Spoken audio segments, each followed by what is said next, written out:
Adolf Hitler had wanted a Western offensive immediately after Poland was defeated, but bad weather kept getting in his way. The rest of the world observed the quietude on the Western Front and wondered if this war was to be taken seriously. On May 10, 1940, the world learned that the answer was an emphatic yes. Welcome to the history of the 20th century.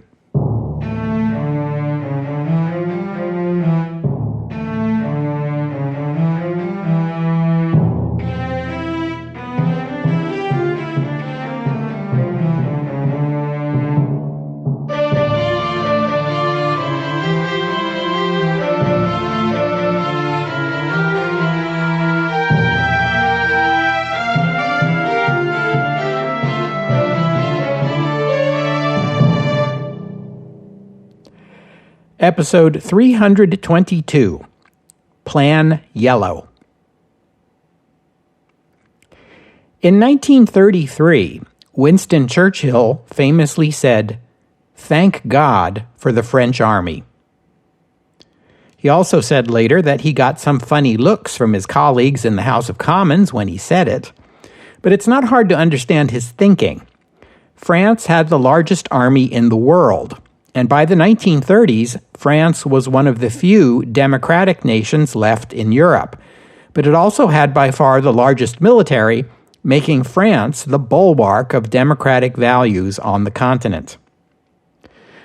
Britain had the most powerful navy in Europe. France had the most powerful army. Together, they made a potent military alliance. Not that you could tell from events in the years leading up to the Second World War. German and Italian aggression went largely unchallenged. In the case of Italy, it was because the British and French wanted to keep Italy on side in the event of a confrontation with Germany. In the case of Germany, it was usually the British who got cold feet. It was the British who most strenuously resisted intervening in the Spanish Civil War, and it was the British who led the way to the Munich Agreement. But that was before the war. Let's let bygones be bygones and consider the situation as of September 1st, 1939. The British and the French had done military consultation over the previous years on how to conduct a war with Germany. The basic strategy they arrived at looked like this. In the event of war, Germany would likely mobilize faster, have better arms, and would attempt to seize the initiative. But in the long run, the greater wealth and productivity of the Allies would tip the scales the other way. The Anglo-French strategy would therefore be defensive at first. The goal would be to hold the line against the initial German offensive and allow the conflict to wind down into a protracted stalemate, during which superior French and British military production would gradually win out. In other words, pretty much what happened in the last war. What was different from the last war, and this was a difference on everyone's minds, was the threat of aerial bombing of civilian population centers. We've talked about this a couple of times before on the podcast, and we will again. It was generally believed that there was no practical defense to enemy bombing of friendly cities, and it was further believed that large numbers of civilian casualties would disrupt the economy and trigger a collapse of morale, possibly ending the war in a matter of days or weeks. Deliberate bombing of civilians simply to spread fear and panic was morally deplorable, but, the thinking went, since it might also end the war quickly and easily, the temptation would be too great to resist, no matter how moral the commanders were. Also, at least arguably, a smaller number of dead civilians now was a price worth paying if it saved the lives of larger numbers of soldiers later. And we know the Germans had few qualms about bombing civilians. Ask the residents of Guernica or Warsaw. The only real defense against terror bombing was deterrence, as in, if you bomb our cities, we'll bomb yours. Again, that was the thinking. On the morning of Friday, September 1st, 1939, in Paris, Simone de Beauvoir, the French philosopher and feminist, went to her neighborhood cafe and ordered a coffee. The waiter told her that Germany had invaded Poland. He had heard it from another customer. The news had come too late to make the morning newspapers. That afternoon came the announcement over the radio of a general mobilization. The government also suggested that Parisians who had somewhere else to go should leave the city. On Saturday, the newspapers published maps of suggested routes for civilians fleeing the city. They also published instructions on how to administer first aid to the victim of a bombing or gas attack. Thousands of motor cars, roofs buckling under the loads of luggage and furniture, made their way out of the city. Reservists thronged the train stations. On Sunday, September 3rd, in Berlin, French Ambassador Robert Coulondre visited German Foreign Secretary Joachim von Ribbentrop to inform him that unless Germany began withdrawing from Polish territory by 5 o'clock that afternoon, France would declare war. Then France will be the aggressor, Ribbentrop told him. The ambassador replied, "History will be the judge of that." The air raid sirens went off in Paris that evening. Parisians streamed into basements and metro stations and waited hours for the all-clear signal. It turned out to be a drill. The next night's siren was also a drill, as was the one the night after that. It didn't take much of this before Parisians were sick of air drills and blackouts, not to mention grumpy from sleep deprivation. But in the weeks that followed, once it became clear that the feared German bombing raids were not coming, things gradually went back to normal. The drills became less frequent. Those who had fled the city returned. Paris nightlife started up again, the only difference being that restaurants now expected you to pay for your meal as soon as it was served, just in case an air raid came before you finished. The story in London was similar. The French had pledged to open up a Western front against Germany within 2 weeks of an attack on Poland, and they kept that promise, if you're willing to count France's timid incursion into German territory in the Saarland beginning in the second week of September. French troops advanced a few kilometers until they approached the Siegfried Line, Germany's western defensive line. Then the Soviets invaded Poland, and the French withdrew. The commander of the French army, General Maurice Gamelin, assured the Poles that France was meeting its obligation to its ally, a claim that one might charitably call an exaggeration. In fact, the French outnumbered the Germans on the Western Front by something like 4-1, so you have to count this as a missed opportunity. Fear of the Germans bombing Paris in reprisal was also an important reason for French reluctance, although in fact most of the Luftwaffe was busy bombing Poles. Once the Soviets intervened, it was clear Poland was lost, and here is the beginning of the period the British called the Phony War and the French called Drôle de Guerre, a funny kind of war. With Poland occupied, what next? The French army had been mobilized, and French soldiers were stationed along the front from Switzerland to the North Sea. But they had nothing to do. And as you know, the winter of 1939 to 1940 was unusually harsh. Soldiers were mostly confined to barracks during the December snows and the January freezes, and those barracks were typically not heated because coal was in short supply. In circumstances such as these, of privation and inactivity, morale breaks down. So does discipline. French soldiers stopped saluting, then they stopped shaving, then they stopped changing uniforms. German propaganda broadcasts accused the British of engineering the war, then roping France into the conflict so that the blood spilled on the Allied side would be primarily French and not English. These claims gave pause to French soldiers and civilians alike. Meanwhile, the French and British continued to restrain themselves out of fear of retaliation.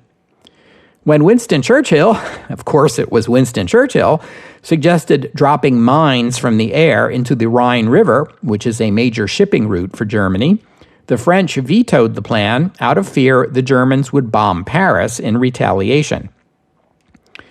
When Leo Amery suggested the British drop incendiary bombs on the Black Forest, Air Minister Kingsley Wood asked him, "Are you aware it is private property?" The day after war was declared, the RAF did make a bombing run against the German fleet docked at Wilhelmshaven. The British lost 7 out of 10 bombers, whilst dealing out no significant damage to the German ships. The Germans showed a similar reluctance to bomb civilian targets in Britain or France, despite their ruthlessness in terror bombing Guernica and Warsaw. The difference was, unlike Spain or Poland, Britain or France could bomb back. So, early in the war, the Germans also limited themselves to military targets. German bomber pilots sent against the Royal Navy base at Scapa Flow were warned that bombing civilians would be a court-martial offense. With nothing happening, soldiers and civilians alike began to wonder, why are we even at war? What's the purpose? What's the goal? In April 1940, the Germans ended this quasi-truce with a surprise move against Denmark and Norway, Operation Weserübung, with which you are already familiar. But the Allies understood that Weserübung or no Weserübung, it was only a matter of time before the inevitable German offensive against France finally came. Allied military planners considered it almost certain that the main German thrust would come through northern Belgium, just as it had in 1914. The Maginot Line ensured that the German offensive would not begin there, along the Franco-German border. The French plan, in a nutshell, was to move the best French units and the British Expeditionary Force into Belgium as soon as the offensive started. If this war was also going to settle into a grinding war of attrition, the French were determined this time the attritioning would take place on Belgian soil, not French soil. When German war plans accidentally fell into Allied hands in January 1940, everything in the captured documents seemed to confirm expectations. The main axis of advance was to be through northern Belgium. The great Allied frustration was the Belgian government's rigid adherence to neutrality and its refusal to allow Allied soldiers onto its territory prior to a German attack. The Belgians saw what happened to Norway and didn't want to give the Germans an excuse to intervene in Belgium. Even a British proposal to allow the British Expeditionary Force, which by May 1940 amounted to 10 infantry divisions and 1 armored division, to move into Belgian territory was rejected. Surely not even the Germans could claim that this force represented a threat to Germany, could they? Still, the Belgians said no. Further north lay the Netherlands, which had clung to its neutrality and thus escaped the worst of the First World War. The Dutch government was determined to follow the same policy this time around. They were even stricter about it than the Belgians were. They wouldn't even enter into joint military planning with the Allies or with Belgium. They pinned their hopes on the storm passing them by. And then there was the Grand Duchy of Luxembourg, where preparation for a German invasion was limited to pre-drafting the appropriate diplomatic protests. Now, you know, and I know, that Hitler has successfully pressured the German army into revamping the invasion plan and relocating the main thrust farther south through the Ardennes. The Belgian military actually warned the Allies of this possibility, but General Gamelin in particular, and French and British commanders generally, discounted this possibility. The Germans would want to move their mechanized units through open terrain, where their speed and maneuverability could do the most good. Sending tanks through the Ardennes would amount to abandoning the German military's traditional reliance on speed. As if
On the German side, the situation was equally tense.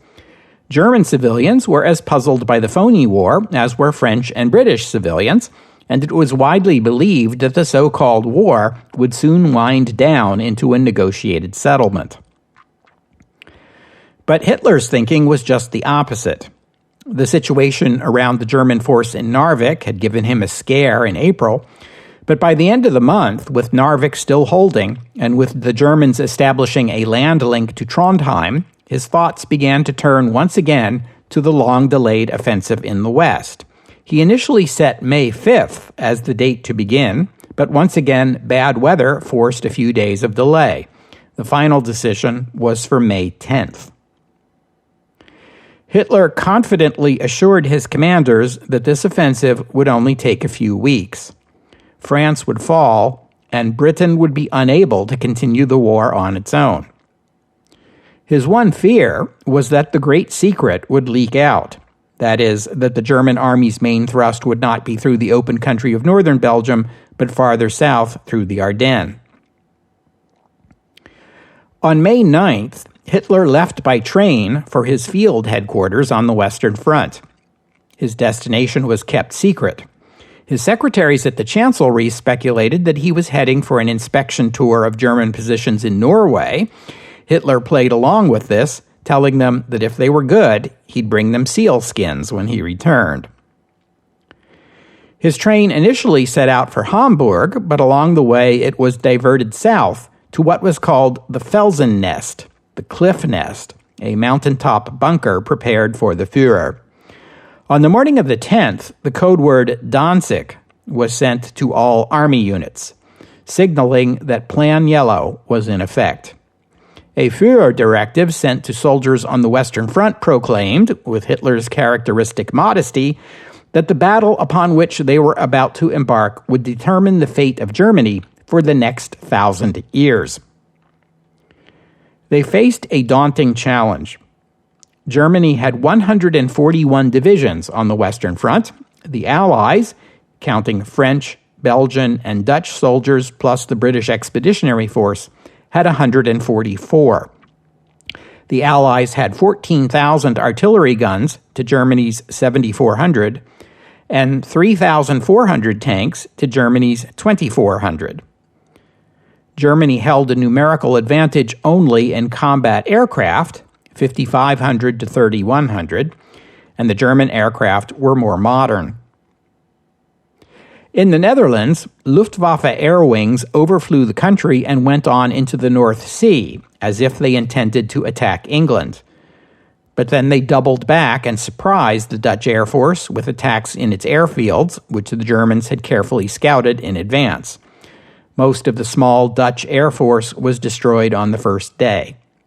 German attempts to drop paratroops to capture Dutch bridges and airfields were less successful. Many of these airborne units were unable to take their objectives. Those that did struggled to hold on to them. Most of the German air attack on the first day was in the north, in the Netherlands, in the hope this would help confirm in the minds of the French command that the main German attack would come from the north, through the Netherlands and Belgium, as expected. Rapid seizure of Dutch airfields was meant as a move against Britain. If the land war bogged down, as it had in 1914, the Luftwaffe would be able to use Dutch airfields as bases to attack England. Farther south, many Belgian Air Force planes were also destroyed on the ground, though a larger portion were able to take off. Not that it did much good. The Germans came out ahead in most of the aerial combat.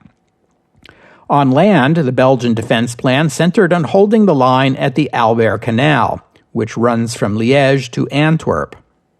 Critical to holding this line was the new Belgian fortress at Eben-Emael, near the Dutch border.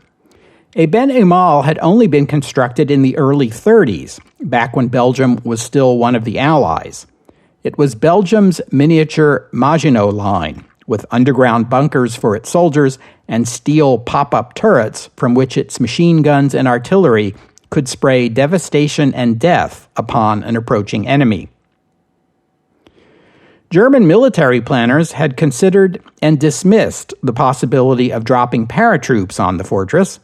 Soldiers descending on parachutes would do nothing more than provide target practice for the Belgians. It was Adolf Hitler, looking at reconnaissance photographs, who came up with the idea of gliders. The roof of Eben-Emael was an open grassy field studded with turrets to allow the fort's guns an unobstructed field of fire. Could gliders land there? It turned out they could. The Germans had an edge in the military use of gliders, because the Treaty of Versailles had forbidden Germany military aircraft but had not mentioned gliders. Gliders could land soldiers in greater numbers more quickly and more precisely than by parachute, and they hardly made a sound. And so, gliders were used to land air assault units on top of the fortress, as well as to seize bridges across the canal. At Eben-Emael, the Germans landed 10 gliders, carrying a total of 78 paratroopers, or Fallschirmjäger in German. These were specially trained soldiers who had practiced on a life-size mock-up of Eben-Emael, built in Czechoslovakia. Once on the ground, these Fallschirmjäger used flamethrowers against Belgian machine gun positions and defeated the fortress's armored turrets with a new German secret weapon, shaped charges. These are explosive devices with the explosive material shaped in a particular way that focuses the force of the explosion in a specific direction. Such a charge can blast through much thicker metal armor than an unshaped explosive charge of the same size. Armed with these weapons, these 78 German Fallschirmjäger were able to neutralize Eben-Emael's turrets, force their way inside, and take control of the top level of the underground facilities against an estimated 650 Belgian soldiers inside who were trapped in the lower levels until the next day, when sufficient numbers of German reinforcements arrived to force them out. It was absolutely astonishing. Eben-Emael was a state-of-the-art military fortification, the pride of the Belgian army, widely regarded as the most formidable defensive position on the Western Front and probably the world, and it fell in a matter of minutes to a handful of German soldiers armed with modern wonder weapons never before employed in battle. The Belgians were stunned. The world was stunned. The linchpin of Belgium's defensive line had fallen on the first day of combat. The next day, the 11th, Belgian forces tried to retake Eben-Emael and the bridges across the Albert Canal, but to no avail. With that option gone, the next Allied effort was an attempt to bomb the bridges to deny them to the Germans. But German air superiority, guaranteed by their Messerschmitt Bf 109 fighters, doomed the effort. Allied aircraft losses were heavy, including more instances of aircraft caught on the ground and destroyed by the Luftwaffe. Large Allied forces, the French 1st and 7th Armies and the British Expeditionary Force, were advancing into Belgium as rapidly as possible, but the plan was for the Belgians to be able to hold the line until the British and French arrived to reinforce it. Now, with the Belgian defenses already collapsing, Allied units hurried into Belgium to halt the German advance. General Gamelin, the French commander, ordered additional units from the French reserve to follow. Please take note that I mentioned the French 7th Army as one of the formations advancing into Belgium. I will have more to say about them in a couple of minutes. At the Cliff Nest, and anxious Adolf Hitler received news from the front lines. He was now commander of the German army, not just in name, but in fact. He read the reports, presided over staff meetings, asked questions, and issued orders. He'd spent months studying every detail of the battle plan and sometimes displayed better understanding of it than his commanders. The key question for Hitler was whether the Allies were falling into the trap, and after the first 2 days of fighting, the answer was a tentative yes. The surprising speed with which the Northern Army Group advanced into Belgium and pierced the defenses along the Albert Canal had caught the Allies' attention, distracting them from the advance through the Ardennes. The Germans had plotted other distractions. Most of the Luftwaffe was busy attacking the Netherlands, suggesting the Germans were keen on capturing those Dutch air bases. Farther south, German units pounded the Maginot Line. Their main goal here was to dissuade the French from transferring units from the line farther north, but it also served as a useful distraction. Farther south still, German units maneuvered close to the Swiss border and leaked intelligence suggesting that Germany might attempt to invade northern Switzerland and flank the Maginot Line from the south. German radio broadcasts were trumpeting German advances in the Netherlands and Belgium while remaining discreetly silent about the Ardennes sector. In other words, the Germans were doing everything they could to call attention to every sector of the front except the most important one, that secret German armored thrust through the Ardennes. The Germans had brushed aside the defenders of Luxembourg in a matter of hours. The Grand Duchess Charlotte and her family escaped to France, later Portugal, Britain, and then Canada, where they remained for the duration of the war. So far, so good for the Germans, but the forests of the Ardennes were as difficult as the naysayers had warned. German armored columns more than 100 kilometers long snaked their way through the woods. If a vehicle broke down, it was pushed to the side of the road and abandoned. The treetops helped conceal the columns from the air, and Luftwaffe patrols covered them from above, driving off French reconnaissance flights. The French got a hint of tanks and vehicles moving through the Ardennes, but General Gamelin doubted it would be anything major. Those columns were tempting targets for French bombers, but French bombers were already engaged in trying to destroy the Albert Canal bridges and getting shot down by German Me-109s. The following day, May 12th, the German force advancing through the Ardennes crossed the Belgian border into France and reached the main French defensive line along the Meuse River, just before nightfall, near the French town of Sedan, site of France's humiliating defeat back in 1870. On the 13th, the Germans assaulted that defensive line. The Luftwaffe attacked with 9 dive bomber wings, pounding the French positions in the heaviest aerial bombardment in history up to this time. Unlike the mass artillery bombardments of the previous war, these dive bomber attacks focused with precision on key points in the French line. Gamelin had assigned his best units, including his armored formations, farther north. These units were now moving into northern Belgium. Here along the Meuse defensive line were reserve infantry units that were not as well trained or equipped. The heavy bombing attacks demoralized the French, and when the first German armored units crossed the Meuse, their arrival triggered panic.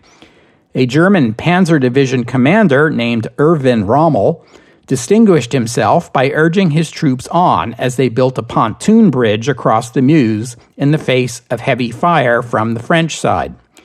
One story has it that when there were no anti-tank weapons available, Rommel ordered his soldiers to fire flares at the French tanks. The French thought they were anti-tank shells and withdrew. By May 14th, the Germans controlled 3 bridges across the Meuse and had a sizable armored bridgehead on the west side of the river. General Heinz Guderian, commander of the Armored Corps spearheading the advance, wanted to push on. He had to be ordered to stay put until the infantry caught up.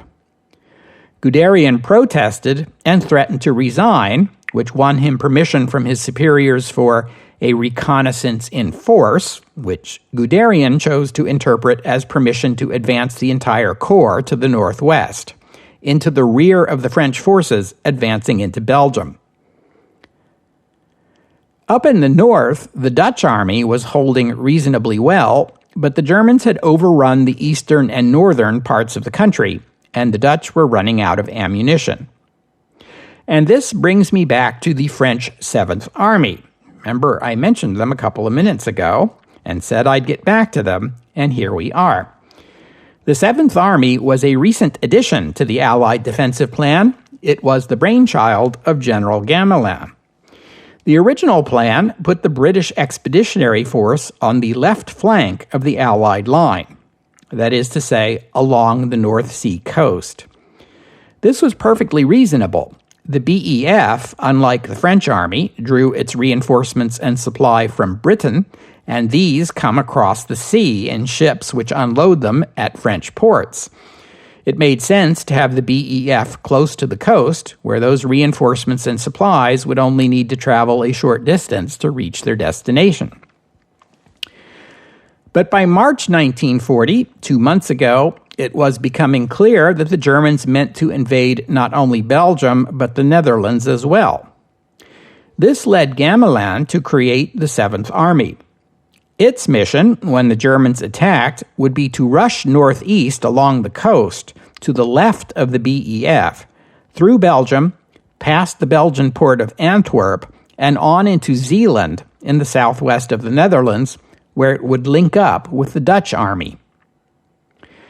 The idea here was that even if the Germans overran most of the Netherlands, the Dutch army would be able to fall back to Zeeland, where it would join up with the French 7th Army and become part of the Allied line, defending at least some small portion of Dutch territory. If you think back to the previous war, something like this happened with the Belgian army. The Germans pushed the Belgians back to the far western edge of their country, but the Belgians, with Allied support, were able to hold that portion of the Western Front for the rest of the war. Gamelin planned to support the Dutch army in a similar way, so they could remain as part of the Allied coalition even if most of their homeland was under German occupation. The catch is that the 7th Army was originally meant to be part of the Strategic Reserve, held back in France in case of need. It represented the very best units in the French Reserve, including all of the Armor Reserve. Gamelin put them on the front line and gave them a whole new mission. This will have consequences. The 7th Army advanced according to the plan and reached Dutch territory on May 12th. But by then, the Dutch right flank was collapsing. Gamelin had to order the 7th Army to pull back toward Antwerp. In the Netherlands, the Germans were in control of most of the land area of the country, and Dutch forces were cut off from the Allies. But Dutch resistance had proved stronger than the Germans expected, and the Dutch still controlled Holland, the western coastal region that represents a major portion of the country's population and economy, including its 4 most important cities, Amsterdam, Rotterdam, The Hague, and Utrecht.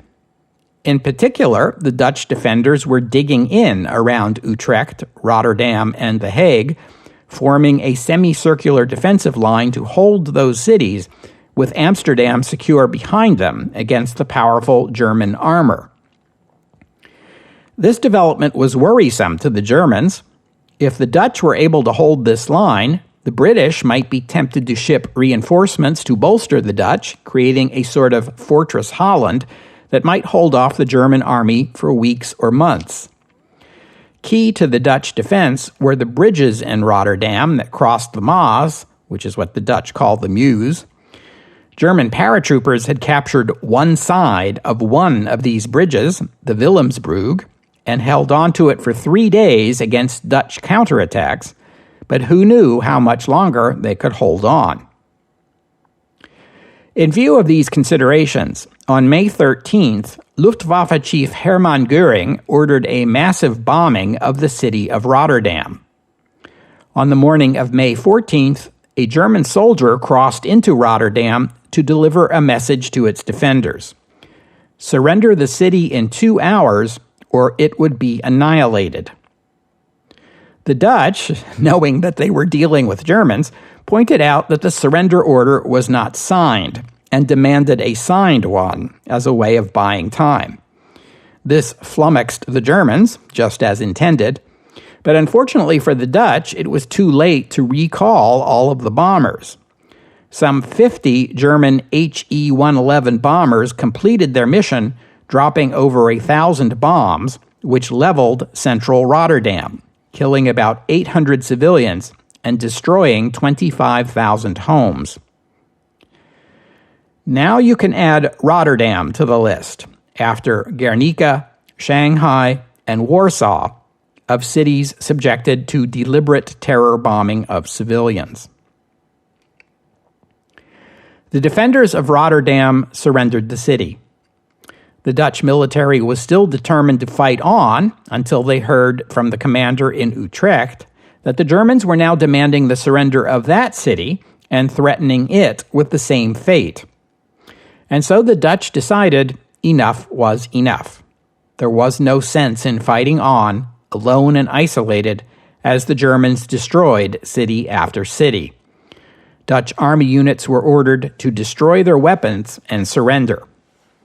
At 7 o'clock that evening, a radio broadcast announced the surrender to the Dutch people and to the Germans. Queen Wilhelmina, the royal family, the cabinet, and the Dutch gold reserve would be evacuated to Britain, where they would form a Dutch government in exile, and the Dutch Navy would fight on, but in the Netherlands, the war was over. That was the evening of May 14th. Earlier that same day, having secured permission for his reconnaissance in force, General Guderian's panzers sliced into the region west of Sedan where the French 6th Army was mobilizing. They disrupted the unit before it had a chance to get organized. The collapse of the 6th Army exposed the rear of the also just organizing French 9th Army, also forcing its collapse. And boom, boom, boom, just like that, the French rearguard formations had been swept away. The cream of the French and British armies were to the north, defending Belgium, and now there was absolutely nothing behind them. Their lines of supply and communication, their lines of retreat, lay exposed and undefended before Heinz Guderian and his panzers. There was supposed to be a reserve force there, the 7th Army, but General Gamelin had reassigned the 7th Army to relieve the Dutch. But the Dutch had surrendered, and the 7th Army was now stuck on the North Sea coast, 100 kilometers away, accomplishing nothing. It was only when the 9th Army fell apart that General Gamelin and French War Minister Daladier realized the full scope of the unfolding disaster. That night, the two of them met with Prime Minister Reynaud, the Interior Minister, and the military governor of Paris to discuss what could be done to defend the capital. The following morning, May 15th, 5 days into the German offensive, at 7:30 a.m., Prime Minister Reynaud telephoned his British counterpart, Winston Churchill. Churchill was still asleep and had to be roused and brought to the telephone. When he answered, Reynaud blurted out, "We have been defeated." Churchill, still groggy, had difficulty processing this. When he said nothing, Reynaud emphasized the point. "We are beaten. We have lost the battle." Churchill responded, "Surely it can't have happened so soon." "The front is broken near Sedan," Reynaud informed him. "They are pouring through in great numbers with tanks and armored cars. The road to Paris is open." German armored units on the loose in northern France, with no one to stop them. What would they do? Would Guderian turn his forces south and attack the Maginot Line from the rear, or turn southwest and drive toward Paris? The answer is neither. He would turn north and aim to cut off the entire Allied Western Front. But that is the topic of next week's episode. We'll have to stop here for today. I thank you for listening, and I'd especially like to thank Amy for her kind donation, and thank you to Cameron for becoming a patron of the podcast. Donors and patrons like Amy and Cameron help cover the costs of making this show, which in turn keeps the podcast available free for everyone. So my thanks to them and to all of you who have pitched in and helped out. If you'd like to become a patron or make a donation, just visit the website historyofthe20thcentury.com and click on the PayPal or Patreon buttons. The podcast website also contains notes about the music used on the podcast, which is occasionally my own work and occasionally licensed, but most of the time the music you hear here is free and downloadable. If you hear a piece of music on the podcast and you would like to know more about it, including the composer, the performers, and a link to where you can download it, that would be the place to go.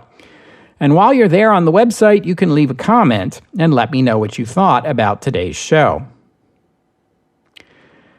And I hope you'll join me next week here on the History of the 20th Century as we continue today's narrative on the Western Offensive, German armor advances, except when it doesn't, and Allied commanders scramble to salvage something from the ongoing disaster. Operation Dynamo, next week, here on the History of the 20th Century. Oh, and one more thing, since you're probably wondering, not everyone in France was satisfied with General Gamelin's wait-and-see strategy during the Phoney War. French Prime Minister Daladier supported Gamelin, but Daladier resigned in March 1940 after Finland capitulated to the Soviet Union. The new Prime Minister, Paul Reynaud, was frustrated with Gamelin and wanted to sack him, but Daladier, who was now the war minister, would not agree. Gamelin had served well during the First World War when he was a member of the Army's General Staff. Some credit him with planning the 1914 French counterattack that led to the Battle of the Marne and halted the German advance on Paris. Later in the war, he served as a field commander. And Gamelin, unlike many officers in the French army, was fully committed to the Republic and refused to consider a candidate's political views when handing out promotions. This made him exceptional in an army whose general officers were likely to be right-wing and suspicious of the Republic. It was because of his apolitical pro-Republic stance that Daladier had supported him so strongly.